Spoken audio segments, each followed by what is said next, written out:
आपने देखा होगा कि ज़्यादातर लोगों के पैरों में कर्वेचर्स होते हैं, जिसे प्लांटर आर्चिस बोलते हैं। मेरी लड़की के पैरों में है।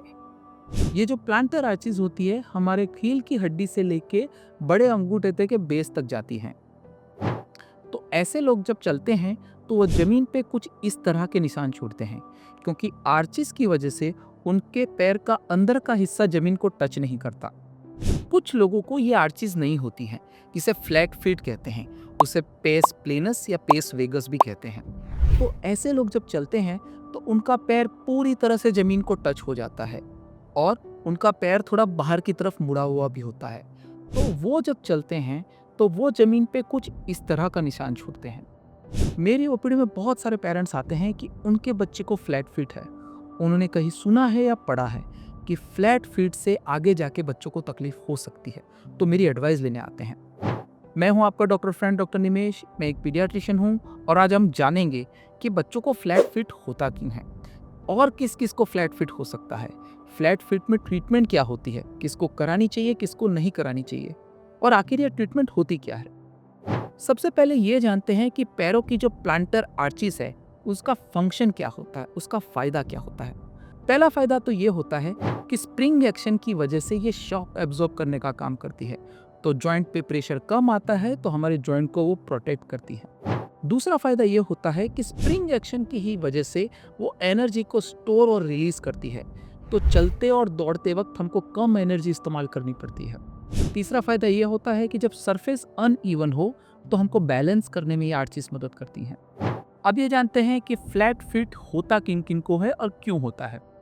सबसे पहले तो ये जानिए कि सारे ही पैदा हुए बच्चों को फ्लैट फीट होता है, क्योंकि उनके बोन, मसल और लिगामेंट का डेवलपमेंट अभी कंप्लीट नहीं हुआ होता, तो आर्चिस अभी बनी नहीं होती, तो उन सबको ही फ्लैट फीट होता है।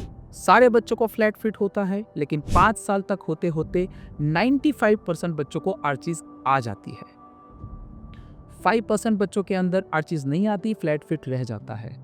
तो 5 साल के नीचे किसी भी बच्चे को फ्लैट फीट के लिए ट्रीटमेंट की जरूरत नहीं होती है, वो बिल्कुल ही नॉर्मल होता है।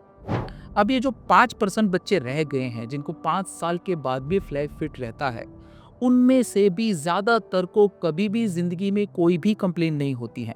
वो नॉर्मल फिजिकल एक्टिविटी कर सकते हैं, चल सकते हैं, दौड़ सकते हैं, कम्पिटिटिव स्पोर्ट्स भी खेल सकते हैं, तो उनको भी कभी भी ट्रीटमेंट की जरूरत नहीं पड़ती। कुछ लोगों को फ्लेक्सिबल फ्लैट फिट होते हैं, मतलब कि जब वो खड़े रहते हैं तो आपको लगता है कि फ्लैट फिट है, लेकिन जब वो बैठते हैं, आराम करते हैं, तो कर्वेचर्स दिखते हैं, आर्चेस दिखती हैं, या फिर जब आगे की तरफ पैर पे वजन रखते हैं तब भी आपको कर्वेचर्स दिख जाएंगे।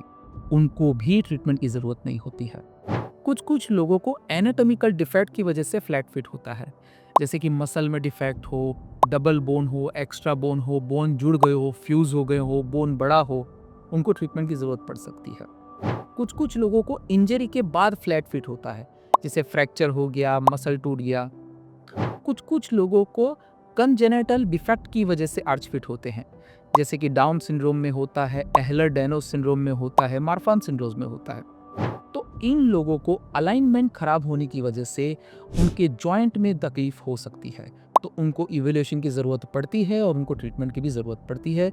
लेकिन 95% बच्चे और जिनमें तकलीफ ना हो, उनको कभी भी ट्रीटमेंट की ज़रूरत नहीं होती है। साइन एंड सिम्टम्स क्या होते हैं फ्लैट फिट के? सबसे कॉमन सिम्टम होता है पेन, और ये पेन चलने से, दौड़ने से बढ़ता है।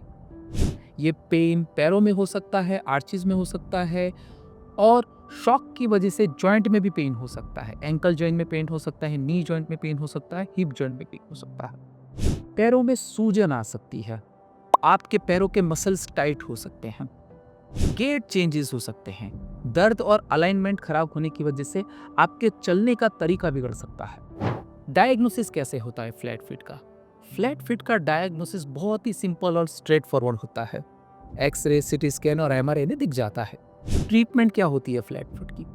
हमने पहले ही देखा कि ज़्यादातर को तो ट्रीटमेंट की ज़रूरत पड़ती ही नहीं है, कुछ भी करने की ज़रूरत नहीं होती है। No complain, no treatment. हाँ, जिनको पेन होता है और तकलीफ होती है, उनको आर्च सपोर्ट्स दिए जाते हैं।